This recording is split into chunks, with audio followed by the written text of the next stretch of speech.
ele era um jovem. É óbvio que dentro da nossa sociedade, um jovem está lá entre os seus 17, 18, 20 anos. Com 21 anos ele galga a sua maioridade. Mas dentro de uma cultura judaica, alguém com seus 30 anos ainda é um jovem. Bendito seja Deus, porque ele está passando pela escola de discipulado. Deus chega para Jeremias e diz para ele: Jeremias, você vai ser profeta. Pastor, eu tenho tantos problemas de ordem pessoal e você vem para cá falando de chamado. Eu estou com enfermidade na família, eu estou com desemprego dentro de casa, eu estou com meu casamento desajustado e desalinhado, e você vem para cá falando de chamado. Não, pastor, eu quero uma palavra que vá de encontro às minhas necessidades mais secretas, porque eu quero sair daqui com a minha vitória na mão. Eu quero dizer para você que não tem como você experimentar de vitória estando fora do propósito. Não tem como você experimentar de vitória estando fora do propósito. Pastor, será que alguém pode viver toda uma vida sem descobrir o propósito do seu existir? Sim. Pastor, como isso é possível se eu estou na igreja? Tá bom aqui. Aleluia. Isso aqui é melhor. Está mais aberto. Graças a Deus. Amém. Pastor, como assim alguém estando na igreja e mesmo assim não descobrir o seu chamado? Porque nós vivemos num mundo aonde o mundo tem um apelo. E o apelo do mundo é: você precisa ser feliz. E como que o mundo apresenta para a gente o conceito de felicidade? Realização pessoal. Então você vê inúmeras pessoas dizendo: como eu poderei ser alguém feliz? Como eu poderei ser alguém que goza de realização pessoal se eu não tenho uma estabilidade na minha vida financeira?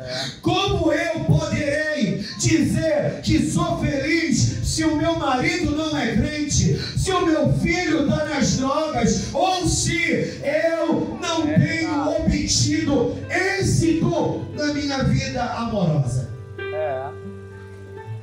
Eu quero dizer para você, meu irmão, que o propósito do seu existir não começa numa universidade. O propósito do seu existir não começa você trabalhando numa grande empresa. O propósito do seu existir não começa você dizendo sim e casando. O propósito do seu existir começa no altar. E sabe o que altar representa? Diga para a pessoa que está do teu lado: renúncia. Renúncia. Amém? Diga aí, jovem, renúncia. Renúncia. Você está garando pra caramba fora do culto, aqui tem silêncio? Pastor, você é bem irreverente, sou. Fui líder de jovem durante muitos anos. Irmãos, o sucesso começa no altar. Jeremias era alguém que estava vivendo a vida dele, e de repente Deus parou Jeremias e disse para Jeremias: Jeremias, tu vai ser profeta. Só que Jeremias estava dentro de um contexto de apostasia. Jeremias estava inserido num contexto aonde o povo estava adorando os deuses. E quais são os deuses que adoramos? A gente fala mal de quem faz procissão para Ogum. A gente fala mal de quem vai lá para Aparecida do Norte no dia 12. Mas nós temos os nossos deuses. Porque o que é o Deus na minha vida? Porque sabe o que significa idolatria? Idolatria é você amar de maneira exageradamente uma coisa ou uma pessoa. Então, se você ama o seu emprego mais do que o seu chamado, seu emprego é um Deus. Se você ama as coisas desta vida mais do que a Deus, isso é um Deus na sua vida. E Jeremias estava inserido num contexto onde o povo estava debaixo de uma rebeldia. E Deus chega para Jeremias: você vai ser profeta. E Jeremias, olhando para o povo e vendo o povo preocupado com suas questões de ordem pessoal, o que Jeremias entendeu? Ser profeta para um povo que não quer nada com Deus é furada. Eu não quero ser profeta. Eu sou de uma época, bendito seja o nome do Senhor, que os jovens brigavam para ter oportunidade na igreja. Eu sou de uma época, meu irmão, que os jovens brigavam para ter oportunidade. Eu sou de uma época que os jovens faziam caravana para ir para monte. Você pode ver que a coisa está tão precária na nossa época. O que nós tínhamos era vigília. Meu irmão, eu cansei de dirigir vigília. Hoje eu estou velho. Meu irmão, eu cansei de dirigir vigília. E não é essas vigílias que a gente faz lá na igreja, não. De meio tempo, não, vive vigília. Era vigília, meu irmão. Começava às 10 horas, aleluia, da noite. E 6 horas da manhã a gente estava marchando com o varão ainda, meu irmão. Ou seja, só que hoje o que a gente quer é vir para a igreja para buscar a bênção. Nós queremos vir para a igreja para receber a solução dos nossos problemas. Aí Deus disse para Jeremias: você vai ser profeta. O que Jeremias disse? Eu não. E de repente você está aí dizendo: eu não. Já percebi que vocês estão voltados para os radicais. E o radical, ele tem muito esse movimento, né? De gerar essa paixão, de gerar esse abrasar espiritual, trazer para a gente um despertamento. Mas todo mover de retiro espiritual, ele também tem um tom muito emotivo. A gente está dentro de um mover sinergético. O que é isso, pastor? Mover sinergético. Eu vou dar um exemplo. Quando você vai para o Maracanã ver um show, ou quando você vai para o Maracanã ver um campeonato, e que você vê o pessoal lá do time vibrando, aquilo te contagia, né? Já viu que aquilo te contagia? Aquilo mexe no teu emocional, daqui a pouco está gritando também, daqui a pouco está vibrando também, está no bonde, está na torcida. Isso é um movimento sinergético. Então, geralmente, o retiro espiritual também tem uma sinergia. Está todo mundo falando de alma, quero alma. Está todo mundo falando de missões, vamos fazer missões. Está todo mundo adorando, vamos adorar. Aí a gente volta de lá, meu irmão, fogo puro. Só que daqui a pouco o fogo apaga. E a gente volta para a vida de antes. Na expectativa de ir para o outro encontro, para receber uma eletrecada. Mas eu quero te fazer uma pergunta: você vai viver de porções até quando? Você e eu vamos viver de porções até quando? Jeremias era crente, amava ao Senhor, queria fazer a obra de Deus, mas quando Deus colocou diante dele algo que ele julgava pesado, eu não quero isso para minha vida, não. Aí o Senhor chega para Jeremias e diz: Jeremias, antes que tu fosse formado no ventre da tua mãe, eu te escolhi para ser profeta. Aleluia! Quando o Senhor chega para Manoá, aleluia!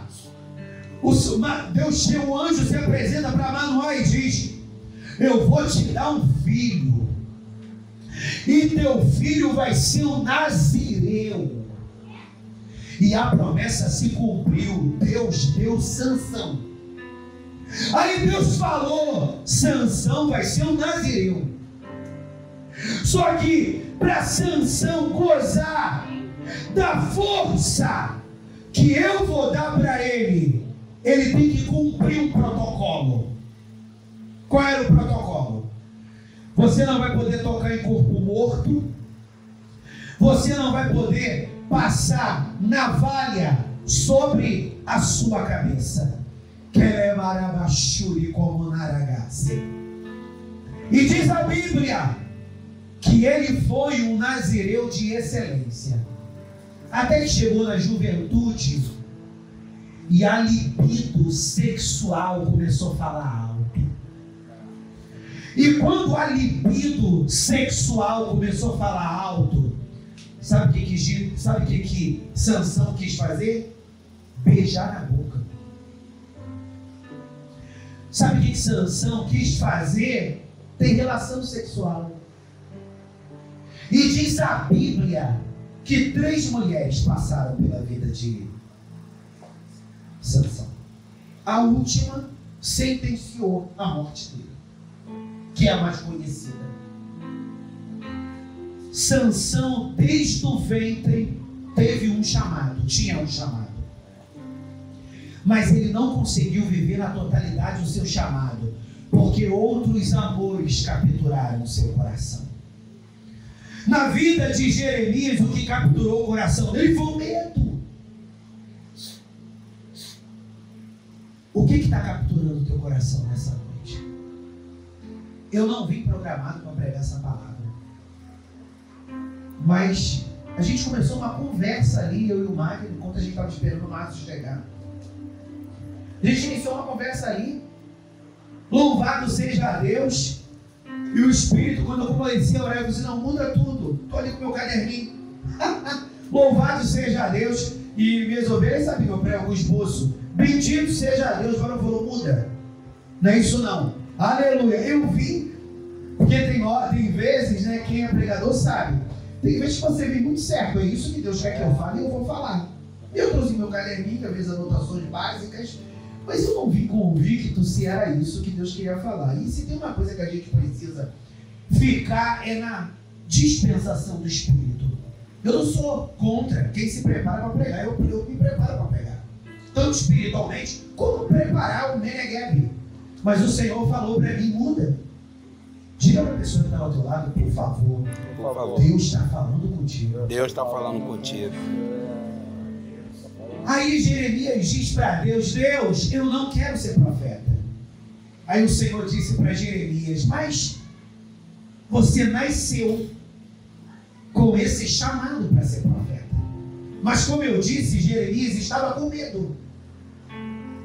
A Bíblia fala de um homem chamado Gideão, que também tinha um chamado.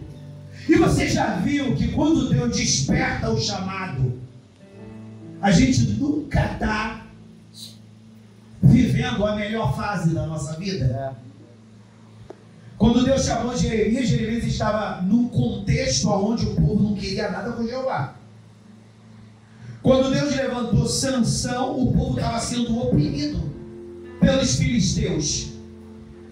Quando Deus levantou Gideão, Gideão estava tomado por um complexo de inferioridade, porque ele estava malhando trigo no lagar. Ele estava defendendo o pão de cada dia, porque durante 7 anos estavam tirando deles o que era deles. Já imaginou, Rafael, você trabalhar e todo mês você ficar esperando o dinheiro cair na tua conta durante 7 anos? Todo mês o dinheiro cai, o banco come. Todo mês o dinheiro cai, o banco come. Durante 7 anos. Meu irmão, não tem paciência. Que aguente. Só que Gideão estava nesse contexto. E Deus adora, meu irmão, provocar a gente na hora das adversidades. Porque na hora das adversidades, a gente se revela. Sabia? Você é isso daí na hora da dificuldade. O que você é isso aí na hora da dificuldade. Não é na hora da bonança, não. Porque na hora da bonança, meu irmão, todo mundo é crente. Na hora da bonança, todo mundo é feliz. Na hora da bonança, todo mundo tem palavra de alegria. Agora, nós somos o que somos na hora da prova. Porque na hora da prova, Deus faz emergir aquilo que a gente não sabe sobre a gente. Deus falou para o povo: eu vou permitir que vocês vá para o deserto para revelar a vocês mesmos o que existe dentro do coração de vocês. Então, se na hora da prova você está com vontade de desistir, é isso aí. Você tem vontade de desistir mesmo. Quer levar-se? Mas se na hora da prova eu tenho vontade de desistir, porque na hora da prova ou na hora da crise, Deus se revela e diz: você pode estar sujo, você pode não estar bem, mas eu tenho uma obra na tua vida. Aleluia. Sabe por que Deus faz isso? Porque Deus não nos vê com uma obra inacabada. Deus nos vê prontos. Glória. Aleluia. Com 25 anos de idade, eu fui ordenado a pastor. Só que eu fui reconhecido diante dos homens como pastor com 25 anos de idade. Já se passaram 21 anos. Só que eu já era pastor desde o ventre da minha mãe. Aleluia. Desde o ventre da minha mãe, Deus já me via como pastor. Mas eu precisava me abrir, me achar. E Deus hoje está achando você. Oh, Deus, aleluia. Porque Jeremias disse: Deus, eu não quero ser pastor. Eu não quero ser profeta. O que Jeremias esperava de Deus? Tá bom, Jeremias, tu não quer? Eu vou escolher o irmãozinho do lado. Tu não quer? Eu vou escolher os irmãos gêmeos. Porque nós desistimos das pessoas que não nos agradam. Nós desistimos das pessoas que não são aquilo que a gente espera que elas sejam. Deus não. Deus é perito para ir no lixão, pegar um mendigo e fazer ele um rei. Deus é perito para entrar num presídio e fazer de um marginalizado um grande homem de Deus. Deus é perito para pegar alguém que não sabe falar e colocar a palavra na boca dele.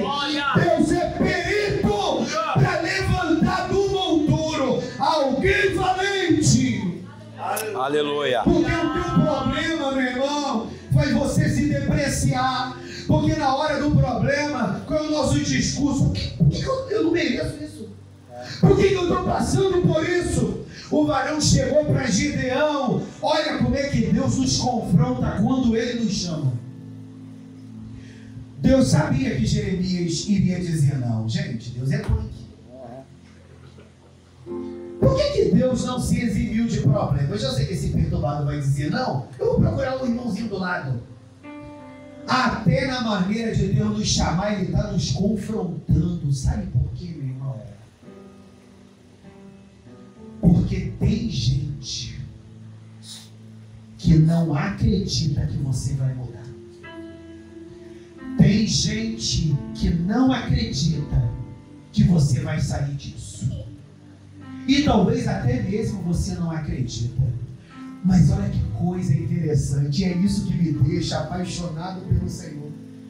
Porque quando eu não acreditei em mim, Deus acreditou. Quando eu não acreditei em mim, Deus acreditou. Para de ouvir a voz da tua alma. Aleluia. Para de ouvir o que Glória dizem a a Deus. teu respeito. Ouça o que a palavra diz. O Senhor disse para Gideão: varão valoroso. Aí Gideão vem com uma réplica. Eu? Varão valoroso? Como sou eu varão valoroso se tudo isso me sobreveio? A gente adora uma queixa. A gente adora um drama. Aí o Senhor lambeu a ferida de Gideão. Não, neguinho, vem cá. Não, varão valoroso. O Senhor chegou para Jeremias e disse: o que você está vendo? Porque Deus deu uma visão para Jeremias. E o Senhor pergunta para Jeremias: Jeremias, o que você está vendo? Olha aqui, que coisa interessante, né? Eu vejo nisso, aleluia, uma elaboração terapêutica. Bendito seja Deus, uma dinâmica terapêutica. É como se você estivesse fazendo o cara se dar conta de algo que ele ainda não se deu conta. Porque a gente é muito bom para observar e para especular sobre a vida dos outros. Agora, falar da gente, a gente não consegue. A Bíblia diz que o Senhor pergunta para Jeremias: Jeremias, o que você está vendo? Aí está lá no capítulo 1: Senhor, eu vejo a vara de uma amendoeira. A gente vai ter inúmeros livros que vão especular e comentar do porquê Deus deu a vara de amendoeira e não deu a visão de um outro galho. Eu não vou entrar nessa questão. Mas interessante que quando o Senhor pergunta para Jeremias o que ele está vendo, eu acho muito interessante que Jeremias diz para Deus assim: eu vejo a vara de uma amendoeira. Deus deu a visão e Deus sabia o que Jeremias estava vendo. Mas por que Deus perguntou a Jeremias? Porque Deus queria convencer Jeremias que o que ele não tinha visto nele, ele passaria a ver. Aquilo que ele não tinha visto nele, ele iria ver. Irmão, olhe para você diferente hoje. Comece a contemplar pela fé um espelho na tua frente. E não é para você enxergar se está cabeludo, se está sem cabelo, não. É para você se enxergar metaforicamente. O que você vê? Aí o Senhor disse para Jeremias: Jeremias, viste bem, porque eu velo sobre a minha palavra. Não entendi nada, pastor. Irmão, muito simples. Deus deu a vara de amendoeira. Jeremias disse que ele não tinha chamado para ser profeta. Qual é a função do profeta? O profeta, ele não interpreta. O profeta, ele entrega o que ele viu e o que Deus falou para ele. Quem interpreta é pregador.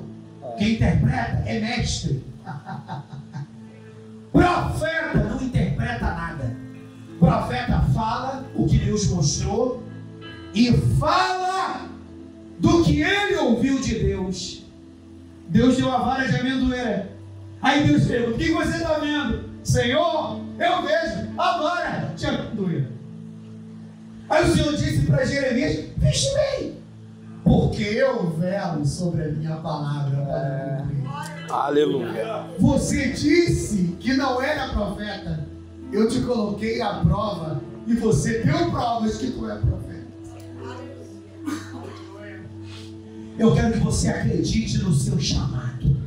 Aleluia. Mas pastor, qual é o meu chamado? Eu não quero entrar no mérito de título: evangelista, pastor, profeta, missionário, diácono, musicista. Eu não quero entrar nesses detalhes. Porque sabe como é que a gente descobre o nosso chamado? Fazendo alguma coisa na igreja. Diga comigo: para eu descobrir Para eu descobrir o meu chamado. o meu chamado. Eu preciso fazer alguma coisa. Eu preciso fazer alguma coisa na minha igreja. Puxa, pastor, eu posso fazer qualquer coisa. Aí vai depender do espaço que a liderança da sua igreja vai dar para você trabalhar. Às vezes a gente se desperta e se levanta com uma habilidade musical, toca um teclado, toca um baixo, toca uma guitarra, louvado seja a Deus, ou tem um ouvido absoluto, pega de ouvido, sei lá qual é a doideira. E a gente tem muito hábito de ficar acomodado naquilo que a gente experimentou, gostou e se acomodou. Mas Deus tem mais para a nossa vida. Aleluia. Deus tem mais para a nossa vida. Ah, pastor, Deus me chamou para ficar dançando na igreja. Não chama ninguém para ficar dançando só. Dança e vai fazer alguma outra coisa. Ah, não, pastor, Deus me chamou para ficar no baixo. Não, Deus não te chamou só para ficar no baixo. Eu lembro que uma vez eu tive uma conversa com o presbítero Rafael, que é um filho espiritual. A gente já caminha junto há um bom tempo. E eu lembro que teve uma fase na vida dele que ele só queria saber de cantorear. Era o sabiá de Jesus. Hoje ele estava meio aqui. Está rouco, está saindo de um vale aí, de um vento. Bendito seja Deus. Aí ele falou para mim assim: não, meu chamado é tocar, cantar. Louvado seja o nome do Senhor. Aí eu falei para ele: tem certeza que Deus só tem isso para a sua vida? Era cômodo para ele. Ele gostou, achou que fazia bem, e faz legal, bem. Então eu vou ficar aqui, porque a gente tem uma tendência a se acomodar. E Deus usa as adversidades e Deus coloca pessoas no nosso caminho para nos impulsionar. Deus coloca pessoas no nosso caminho para nos impulsionar. Aí depois ele chegou para mim no mesmo dia e falou: não, pensando bem, há muitos anos atrás, Deus falou comigo que ele iria me levantar para ser pastor. Aí eu, que interessante. Aí demorou um tempo, e ele começou a fluir em outras áreas da igreja. Ele prega, pregador também. Ele começou a fluir em outras áreas lá da igreja. Aí eu falei para ele assim: cara, eu tenho uma notícia para te dar. Tu é muito fraco para ganhar, para cuidar de vidas. Lembra que eu falei para você, meu filho? Tu é muito fraco para cuidar de vidas. Poxa, tu gosta de uma popularidade tão grande, mas não vejo tu ganhando ninguém para Jesus. Vamos fluir! E hoje ele é responsável por uma célula. Nossa igreja trabalha na visão celular e ele é líder de célula, cuida de vidas. Aqui, ó, um fruto que está sendo consolidado. Ô, glória! Você pode dar glória a Deus, meu irmão? Glória a Deus. Ou seja, quando nós nos abrimos, Deus faz a gente romper. Aí, para fechar, eu quero ficar nessa questão. Jeremias se coloca na brecha e ele flui no seu chamado. Deus usa ele poderosamente no seu chamado. Quando a gente começa a fluir no chamado, o nome do Senhor vai sendo glorificado. As portas vão se abrindo, a coisa vai acontecendo. Lembra da parábola dos talentos? Aí ele fala de chamado. O Senhor deu 1 talento para um, o Senhor deu 2 talentos para outro, e o Senhor deu 5 talentos. Quase eu falei 4. Ajuda o pastor aí. Aleluia. Diz a Bíblia que aquele que recebeu 5 multiplicou. Está falando de alguém que se abriu para o chamado e prosperou na sua carreira. Aleluia. Aquele que recebeu 2 fez a mesma coisa. Ah, pastor, aquele que recebeu 1, desculpa, Deus quis humilhá-lo. Por que Deus não deu mais talentos? Não. Deus nos dá talentos de acordo com a nossa estrutura e de acordo com o que Deus tem para a nossa vida. O Senhor dos talentos poderia até dar mais talentos para ele. Mas olha o que aquele que recebeu 1 talento fez. Pegou o talento, achou que era uma responsabilidade muito grande e ele enterrou o talento. E quando o Senhor do talento voltou, o Senhor diz: você é infiel, porque você não fluiu naquilo que eu queria que você fluísse. E aí, por que causa você vai se colocar de joelhos? Aqui é Guadalupe, né? Eu não sei se todos vocês aqui moram em Guadalupe, mas eu quero te fazer uma pergunta nessa noite. O que você está fazendo na sua escola? O que você está fazendo no seu ambiente familiar? O que você está fazendo na sua vizinhança? O que realidade você está mudando na tua localidade? O chamado de Deus para a tua vida não é apenas para você ser bênção aqui dentro. O chamado de Deus para a sua vida também é para você fluir. Aí Jeremias fluiu. Mas vamos ver o que aconteceu no capítulo 12. Abre aí, em Jeremias. E aqui eu fecho. Aleluia. Depois nós vamos orar por ativação. Abra a sua Bíblia aí, meu príncipe e minha princesa, por favor. Jeremias capítulo 15. Só para dar um salto. Eu ia ler lá no capítulo 11, capítulo 12, mas eu não vou ler não. Lá em Jeremias capítulo 15. Jeremias se abriu para o seu chamado e ele bombou na terra dos viventes. Mas toda a ação, pastor, vai gerar uma reação.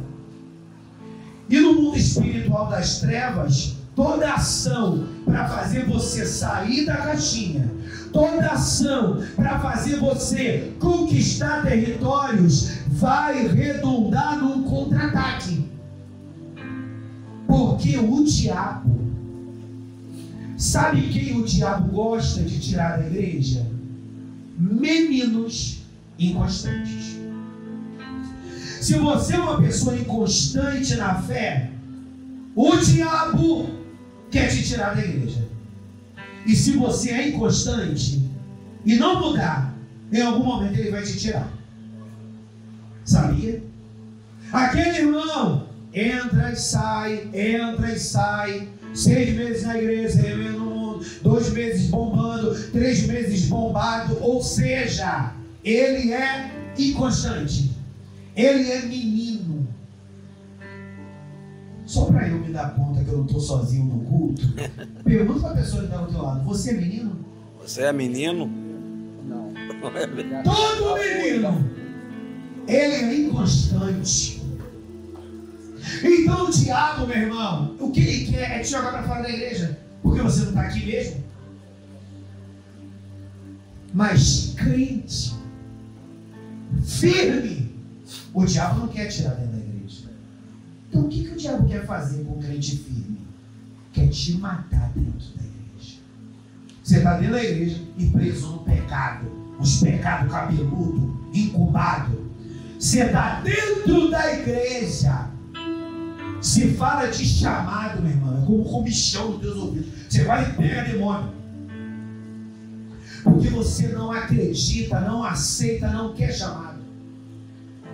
Você não quer se envolver na obra de Deus. Você está aí com 3 S's na tua vida. Essa fala aqui não é minha não. Eu ouvi um pastor, achei maneiro, comigo. Aleluia! Você tem 3 S's na sua vida. Essa fala não é minha não. Sentado, salvo e satisfeito. Tá bom, pastor. Todo culto do domingo, não falo ceia, devolvo meu dízimo. Se o pastor Jorge me pedir alguma coisa, eu estou de bem com a vida, eu vou lá, ajudo. Mas quem disse que é isso que Deus quer para a tua vida? Deus quer mais para você. Aleluia. Pastor, depois que o meu marido se converter, eu vou bombar. Não, meu irmão. Diz está caída. Se teu marido se converter, tu faz impedimento na vida dele. Que isso, pastor? Como assim? Meu marido se converteu, ninguém tem no caso. Uma irmã caída. Mas ela se converteu. Quando ela virou crente, meu irmão. Virou crente. Começou a bombar na obra. Ela começou a se revoltar. Meu marido estava na igreja. Começou a ser impedimento, ou seja, virou um diabo na vida dele. Não tem essa, meu irmão.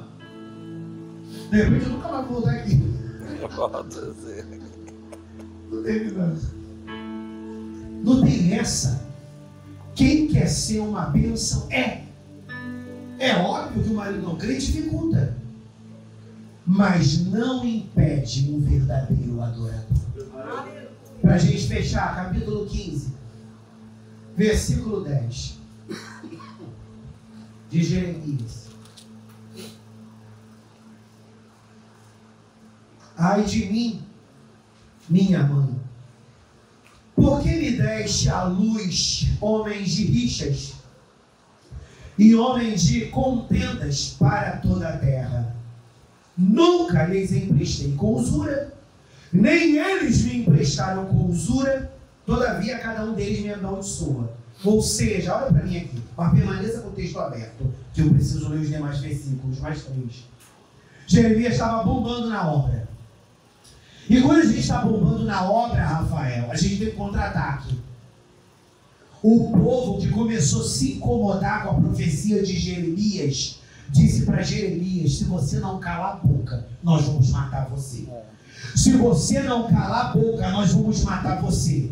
E começaram a falar mal de Jeremias, um burburinho para desestruturar emocionalmente Jeremias. E Jeremias disse para Deus: Deus, eu nunca fiz mal a ninguém. Como eles estão querendo o meu mal? Eu amaldiçoo o meu nascimento, porque tem gente que equivocadamente pensa: se eu me abrir para o meu chamado, eu vou prosperar e tudo vai dar certo. Se você se abrir para o seu chamado, Deus vai te honrar e você vai prosperar a seu tempo. Mas nem sempre tudo vai dar certo. Porque enquanto nós vamos fluindo no chamado que Deus tem na nossa vida, Deus vai nos amadurecendo. E enquanto Ele vai nos amadurecendo, Ele vai nos amassando, para que a excelência do poder seja de Deus e não nossa. Então, na realidade, Jeremias está se queixando: eu não queria ser profeta, tu me convenceu para ser profeta, e agora eu estou sendo resistido. Olha o que Deus disse para Jeremias, e aqui eu encerro. Disse o Senhor: de certo que o teu remanescente será para o bem. De certo, no tempo da calamidade e no tempo da angústia, farei que o teu inimigo te dirija a súplicas. Deus estava dizendo para Jeremias: Jeremias, não pasmes e nem te espantes. Você está sendo perseguido porque você está profetizando, e eu estou contigo. E esse mesmo povo que não te aceita, descredibiliza o teu ministério, olha para você com um olhar de superioridade, achando que você nada é e nada tem. Vai chegar uma hora que eles vão te procurar e vão dizer: eu não te aceitei, mas hoje eu vejo Deus na tua vida. Me perdoa. É o tempo. É o tempo. Porque todo vocacionado, ele passa pelo tempo do desprezo. Mas todo vocacionado, ele passa pelo momento do reconhecimento. Sabe por que pessoas que têm chamado, elas não chegam a experimentar o reconhecimento? Porque no período do desprezo ele desiste. No período do desprezo, e qual é o desprezo? Todo mundo tem espaço para trabalhar, menos você. Todo mundo tem oportunidade, menos você. Todo mundo tem talento, menos você. Todo mundo é querido, menos você. Meu irmão, Deus te chamou para a guerra. Deus te chamou para a guerra. Glória a Deus. Aí o último versículo daqui eu fecho. Se coloca de pé. Como Narabachuri, como Naragás.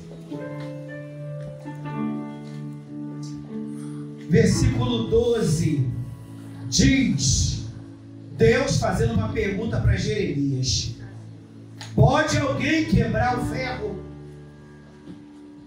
Pode alguém quebrar o ferro? O ferro do norte ou o aço? Pastor, como assim?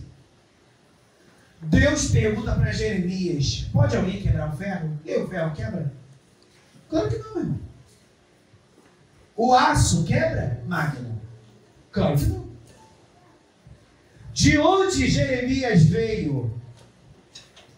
Do norte. De uma cidade que, por incrível que pareça, é o nome da nossa igreja. Uma cidade chamada Anatote. Então, quando Deus pergunta para Jeremias assim: Jeremias, pode alguém quebrar o ferro? Pode alguém quebrar o aço? Sabe o que Deus estava querendo dizer para Jeremias? Jeremias, como o ferro não quebra, como o aço não quebra, você não vai quebrar. Então diga para a pessoa que está ao teu lado: você não vai quebrar. Você não vai quebrar. Diga para uma outra pessoa: você não vai quebrar. Você não vai quebrar. Pastor, essa igreja não vai quebrar. Aleluia. Glória a Deus.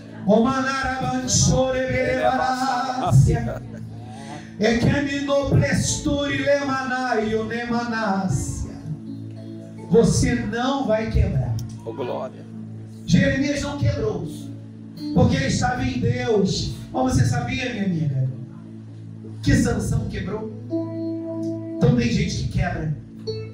Você sabia, minha irmã, que Sansão quebrou? Jeremias não quebrou, mas Sansão quebrou. Jeremias tinha chamado. Por que ele não quebrou? Sansão tinha chamado. Por que Sansão quebrou? Sabe por que Sansão quebrou? Jeremias, ele não entregou o seu enigma. Qual é o enigma de um profeta? É isso aí. Não se deixar levar pelas vozes que vêm de fora. Aleluia. Permanecer conectado apenas com a voz que vem do céu. Aleluia. Esse é meu filho amado, em quem está o meu prazer. Sansão era um juiz. O juiz julgava através de uma estratégia que Deus dava para ele. Sansão deixou as estratégias de lado e deixou a sua libido sexual falar mais alto. Ah, neguinho, depois dessa noite toda de amor, tu não vai me entregar o enigma. E ele não entregou o enigma. Aí Dalila prepara uma noite mais punk, luz de vela, joga rosa na cama, aleluia, bota uma essência aromática, uma lingerie bombástica e cai para dentro do nego. Tu não vai me entregar o enigma. Diante de tudo isso, o meu enigma é esse: se cortarem o meu cabelo, vai embora minha força. E ela chamou os homens amarraram Sansão, e Sansão perdeu sua força. Pastor, nos últimos versículos da história de Sansão diz que Sansão matou mais com a sua morte do que durante todo o período que ele esteve em vida. Eu não entendi. O que significa isso? Sabe por que Sansão matou mais com a sua morte? Porque Deus queria fazer com que Sansão entendesse que alguém que se abre para viver o chamado tem que morrer para si mesmo. Sansão só conseguiu matar os filisteus quando ele morre, mas ele não deveria morrer fisicamente, ele deveria morrer para a sua vontade. Diga para a pessoa que está ao teu lado: morra para a sua vontade. Morra para a sua vontade. Eu estou com vontade de desistir, eu estou com vontade de pecar, eu estou com vontade de adulterar, eu estou com vontade disso, daquilo e de acolá. Você vai subjugar a tua vontade. Sabe por quê, meu irmão? Paulo diz: já estou crucificado com Cristo. E não vivo mais eu, mas Cristo vive em mim. Coloque a mão no seu coração. Você não vai quebrar. Se abra hoje, jovem. Se abra hoje, jovem. Se abra hoje, mulher. Se abra hoje, homem. Se abra hoje, igreja. Calará-se. Aleluia. Pastor, a igreja está passando por uma fase difícil. Pastor, a igreja está passando por uma fase difícil.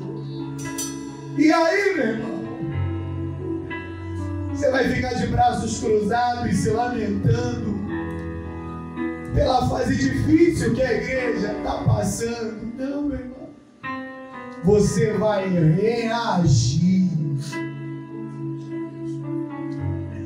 Porque você não vai quebrar. Você só vai quebrar, meu irmão, se você abrir mão do seu chamado. Se você abrir mão do seu enigma. Deus, na autoridade que é no nome de Jesus. Tu sabe por que essa palavra foi pregada, Senhor? Hoje, na última semana desta campanha. Por esta causa nos colocamos de joelhos. Hoje a causa é o chamado. Nós queremos nesta noite nos humilhar, Senhor. E nós queremos declarar: Espírito Santo, me renova. Espírito Santo, me enche. Espírito Santo, me restaura. Espírito Santo, me cura. Eu não sei se estão aqui hoje, Senhor, todas as pessoas que fazem parte dessa congregação, mas estando aqui ou não, todos os membros desta igreja, eu quero entregar aqueles que aqui estão e aqueles que por alguma razão não vieram. Eu quero entregar a vida do pastor desta igreja. Eu não sei se tem outros pastores aqui, Senhor. Em nome de Jesus Cristo de Nazaré, restaura esta igreja. Restaura essa igreja, Senhor. Restaura essa igreja. Toda a igreja foi chamada, Pai, para realizar um propósito específico. E o que tu tens para realizar com essa igreja não é o mesmo que o Senhor tem para realizar com a igreja vizinha. A única coisa que é comum, Senhor, é que todas as igrejas são Betel, casa de pão, lugar de salvação. Mas cada igreja tem uma identidade espiritual. E eu quero colocar a identidade espiritual desta igreja. Se tem alguma coisa desajustada, desalinhada, como tu ajustou Jeremias para ele fluir, como tu ajustou Gideão para ele fluir, em nome de Jesus, flua juventude. Em nome de Jesus, flua louvor. Em nome de Jesus, flua mulheres, flua homens, flua obreiros, flua líderes. Restaura casamento. Senhor, reino dividido não prospera. Então, se tem reino dividido neste lugar, que o Senhor faça a mudança e dá vitória, em nome de Jesus. Diga assim comigo: Senhor Jesus, eu me rendo por esta causa.